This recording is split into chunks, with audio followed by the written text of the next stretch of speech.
Shalom. Yuk belajar di sini.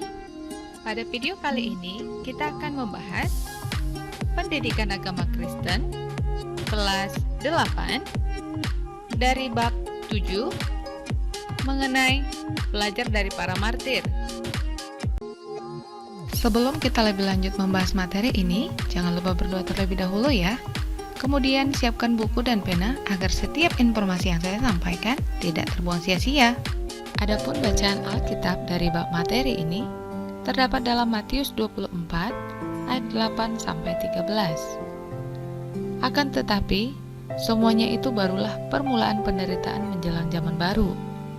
Pada waktu itu, kamu akan diserahkan supaya disiksa, dan kamu akan dibunuh dan akan dibenci semua bangsa oleh karena namaku. Dan banyak orang akan murtad dan mereka akan saling menyerahkan diri dan saling membenci. Banyak nabi palsu akan muncul dan menyesatkan banyak orang. Dan karena makin bertambahnya kedurhakaan, maka kasih kebanyakan orang akan menjadi dingin. Tetapi orang yang bertahan sampai pada kesudahannya akan selamat. Matius 24 ayat 4 sampai 13 berisi nubuatan yang Yesus berikan tentang kondisi zaman akhir. Di dalamnya disebutkan tentang beberapa kondisi yang akan terjadi, bahkan kini sudah terjadi, yaitu yang pertama, banyak orang akan datang dan mengaku sebagai Mesias atau penyelamat. Padahal nyatanya, mereka malah menyesatkan. Yang kedua, banyak terjadi perang antar berbagai bangsa dengan negara. 3. Terjadi bahaya kelaparan dan gempa bumi di berbagai tempat.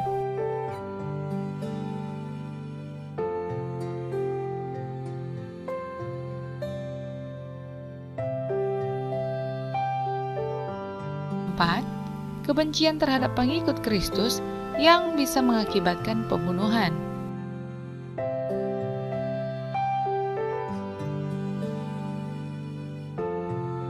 5. Pemurtadan dari pengikut Kristus apapun alasannya, misalnya kedudukan, kekuasaan, kekayaan, dan lain sebagainya. 6. Banyak yang menjadi undur dalam kasih dan iman percaya karena banyaknya godaan dalam kehidupan mereka.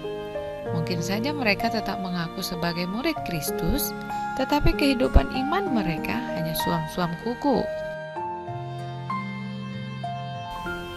Yesus menyampaikan nubuatan ini kepada para murid dan pengikutnya sebelum ia akhirnya diadili dan disalibkan. Jadi, para murid sudah tahu bahwa penderitaan sebagai murid Kristus akan mereka alami.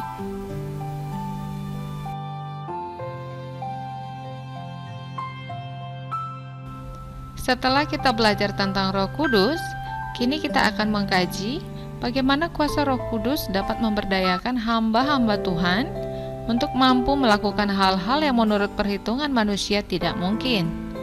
Mungkin kamu pernah mendengar istilah mati syahid? Artinya, orang yang mati karena mempertahankan iman percayanya. Walaupun untuk mempertahankan hal itu, ia akan diancam dan atau terbunuh.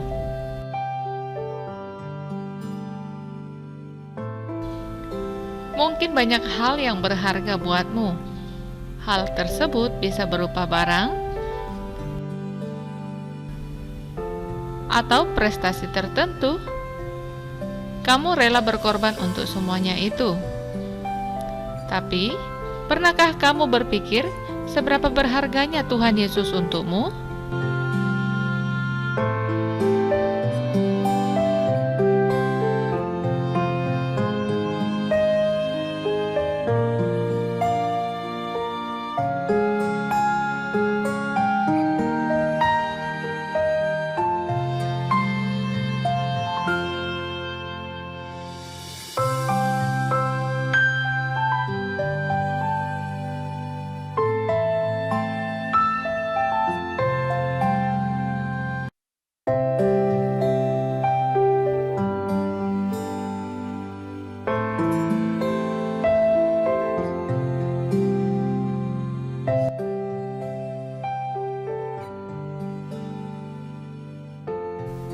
B. Kisah para martir yang menginspirasi. Kisah-kisah berikut adalah kisah mengenai orang-orang yang menganggap bahwa Tuhan Yesus begitu berharga buat dirinya, sehingga mati demi Tuhan Yesus pun mereka rela. Mereka adalah: yang pertama, Polikarpus. Polikarpus adalah murid Yohanes, yaitu salah satu murid Tuhan Yesus yang melayani di kota Smyrna, yang sekarang ini menjadi kota Izmir, Turki, sebagai seorang uskup.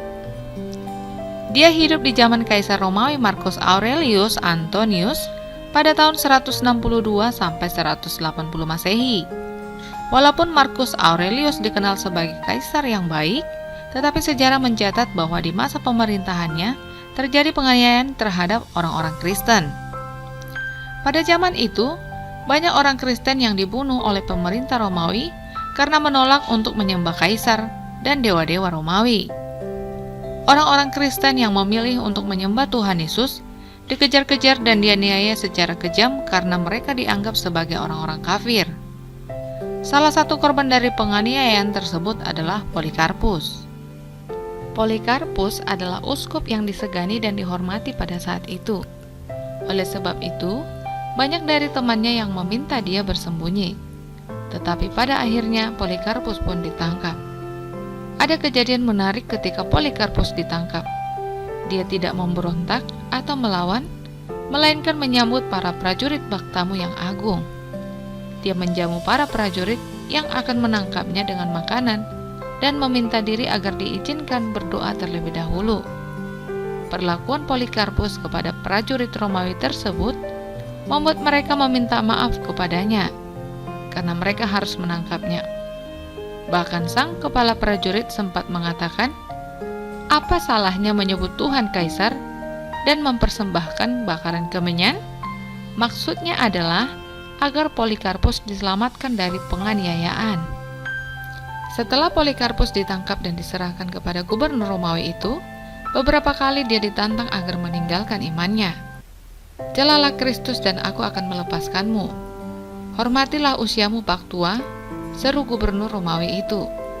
"Bersumpahlah demi berkat Kaisar, ubahlah pendirianmu serta berserulah, enyahkan orang-orang kafir. Angkatlah sumpah dan saya akan membebaskanmu. Hujatlah Kristus." Pada saat itu Polikarpus bisa saja menyangkal Kristus, tetapi dia tidak mau melakukannya, dan dia berkata, 86 tahun saya telah mengabdi dan melayani Kristus. Dia tidak pernah berbuat salah dan menyakitiku. Bagaimana mungkin saya mengkhianati raja yang telah menyelamatkan saya?" Akhirnya, Polikarpus pun dibakar hidup-hidup di tengah pasar. Dia tewas sebagai seorang martir bagi Kristus pada usia 87 tahun. Kisah tokoh martir yang kedua, John Wycliffe. John Wycliffe lahir di sebuah desa kecil di Yorkshire, Inggris tahun 1325 dan menempuh studi teologinya di Universitas Oxford. Dia melayani dan berjuang demi Kristus, tetapi ironisnya dia ditolak dan dianiaya oleh gereja dan bukan oleh orang-orang yang tidak mengenal Kristus. John Wycliffe berjuang melawan pengajaran-pengajaran yang salah dalam gereja. Dia melihat begitu banyak orang yang sedang mengalami kebutaan rohani. Mereka melakukan berbagai upacara keagamaan, tetapi tidak memiliki hubungan dengan Kristus. Dan bagi Wycliffe, hal ini disebabkan karena banyak orang Kristen tidak dapat memahami Alkitab secara langsung.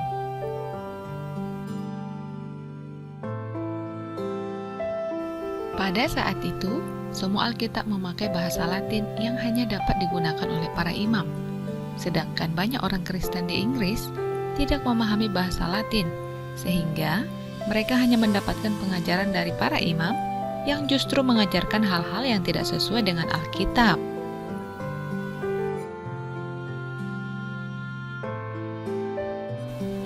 Perjuangan Wycliffe dilakukan dengan cara menerjemahkan Alkitab bahasa Latin ke dalam bahasa Inggris.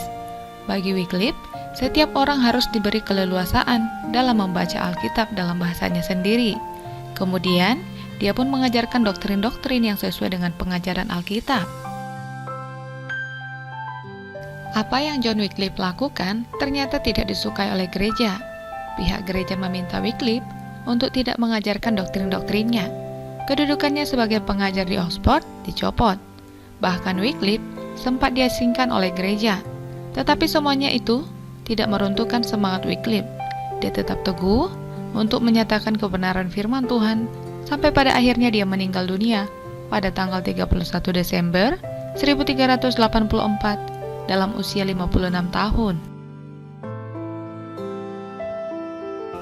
31 tahun setelah Wycliffe meninggal dunia, gereja mengadakan rapat yang disebut Konsili Konstans dan memutuskan bahwa John Wycliffe adalah seorang yang sesat, sehingga jenazahnya harus dilemparkan jauh dari gereja. Melalui keputusan konsili tersebut, maka jenazah Wycliffe diangkat dari kubur, dibakar dan abunya dibuang ke Sungai Rhine. Kisah martir yang ketiga, William Tyndale. William Tyndale lahir pada tahun 1494 di dekat perbatasan Wales. Tyndale adalah orang yang berpendidikan tinggi dan memiliki kemampuan berbahasa asing.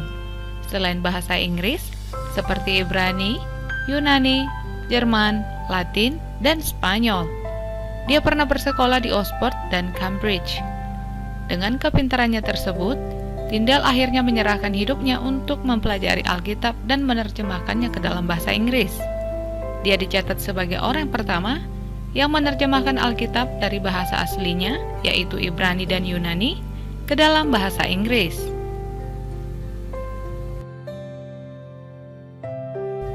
Alasan William Tyndale menerjemahkan Alkitab ke dalam bahasa Inggris adalah keyakinannya bahwa kebobrokan gereja terjadi karena firman Allah tidak diajarkan secara benar kepada rakyat. Alkitab disembunyikan sehingga rakyat tidak dapat membacanya. Akibatnya, banyak ajaran-ajaran yang salah diterima oleh rakyat. Gereja pada saat itu tidak menyukai apa yang dilakukan oleh William Tyndale, sehingga terjemahannya dianggap sebagai terjemahan yang salah dan menyesatkan. Tetapi di sisi lain, terjemahan Tyndale membawa kebangkitan rohani bagi rakyat. Bagi beberapa imam, Alkitab tidak boleh diterjemahkan ke dalam bahasa umum karena akan membuat rakyat tersesat. Padahal tujuan mereka adalah supaya rakyat tidak mengenal kebenaran, sehingga hati mereka dapat dimanipulasi dengan doktrin yang salah, yang berujung pada kepuasan, ambisi, dan ketamakan para imam. Bila rakyat tidak mengenal kebenaran, maka para imam dan kaisar dapat dihormati melebihi Kristus. Gereja mulai bergerak untuk membatasi pengaruh William Tyndale dan terjemahannya. Tyndale ditangkap dan dipenjarakan di Puri Vilvoorde, Brussels, atas perintah Raja Henry ke-8 pada tahun 1535. Penjara tidak membuat semangat dan iman Tyndale runtuh. Dia berkhotbah di dalam penjara kepada sipir penjara dan membuat orang-orang bertobat di sana. Pada tanggal 6 Oktober 1536, keputusan hukuman mati dijatuhkan kepada William Tyndale. Dia dihukum gantung dan dibakar di kota Vilvoorde. Di tengah penghukumannya tersebut, Tyndale berseru, "Tuhan, buka mata Raja Inggris." Ironis memang, William Tyndale dihukum mati oleh gereja karena melakukan pekerjaan Tuhan. Kisah martir yang keempat, John Bunyan.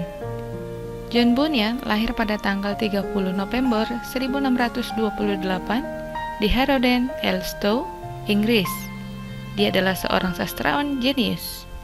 Salah satu karyanya yang terkenal adalah The Pilgrim's Progress, artinya perjalanan seorang musafir, yang diterbitkan pada tahun 1678. Di masa mudanya, Bunyan adalah seorang pemabuk dan sering melakukan pelanggaran seksual. Dia pun mengaku sering mengutuk, menyumpah, berbohong, dan menghujat Tuhan, hingga akhirnya dia sendiri bertobat dan dipakai Tuhan untuk berkhotbah di desa-desa sekitar Bedford. Pada tahun 1660, di saat Raja Charles II memerintah Inggris, terjadilah penganiayaan terhadap orang-orang Kristen non-konformis, yaitu orang-orang Kristen yang tidak sepaham dengan gereja Inggris. Salah seorang yang ditangkap adalah John Bunyan. John Bunyan dipenjarakan di Bedford selama 12 tahun. Kondisi penjara yang buruk tidak membuat semangat dan iman John Bunyan runtuh. Dia tetap berkarya lewat tulisan-tulisannya. Sampai pada tahun 1672, Raja Charles II membatalkan semua hukuman dan Bunyan dibebaskan. Dan dia terus berkarya sampai pada akhirnya dia meninggal dunia pada tanggal 31 Agustus 1688 di London. Kisah martir yang kelima, Dietrich Bonhoeffer. Pada abad modern, tepatnya pada masa Nazi berkuasa di Jerman dan wilayah Eropa, seorang pendeta di sebuah gereja Jerman bernama Dietrich Bonhoeffer menolak kebijakan Hitler, yaitu pemimpin Nazi, untuk melenyapkan orang-orang Yahudi dan memperbudak mereka. Pada waktu itu, gereja di Jerman terpecah dua. Ada gereja yang mendukung Hitler, yang disebut gereja negara, karena mereka percaya pada propaganda Hitler bahwa orang-orang Yahudi pantas dipersalahkan atas kematian Yesus. Dan ada juga gereja yang menolak kebijakan Hitler, yang disebut gereja yang mengaku. Bonhoeffer adalah pendeta gereja yang mengaku, dan baginya menolak kebijakan Hitler, sekalipun diancam akan dihukum, adalah caranya mempertahankan anugerah keselamatan yang mahal harganya tersebut.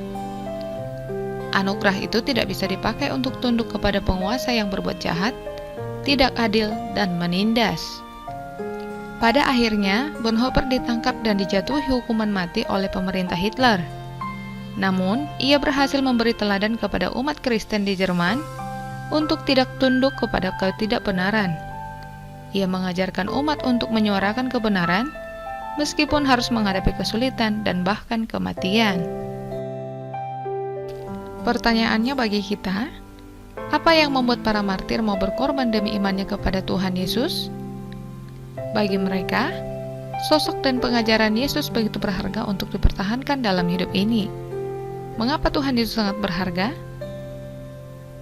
Bukan hanya Yesus adalah Tuhan, tetapi juga sumber kehidupan. Bagi mereka, hidup tanpa Yesus jauh lebih menyedihkan dibanding dengan hidup tanpa harta sekalipun. Ada berbagai tantangan yang harus dihadapi para martir, tetapi mereka tetap bertahan dengan keyakinan akan kebenaran. Tentu saja, itu bukan sesuatu yang mudah untuk dilakukan. Sebaliknya sangat sulit. Namun dengan begitu kita dapat memahami bahwa anugerah keselamatan yang kita peroleh dari Kristus sangat berharga untuk dipertahankan. Demikian rangkaian penjelasan materi ini, semoga bermanfaat ya. Bagi kalian yang belum subscribe, boleh subscribe untuk up-to-date video terbaru lainnya. Tuhan Yesus memberkati.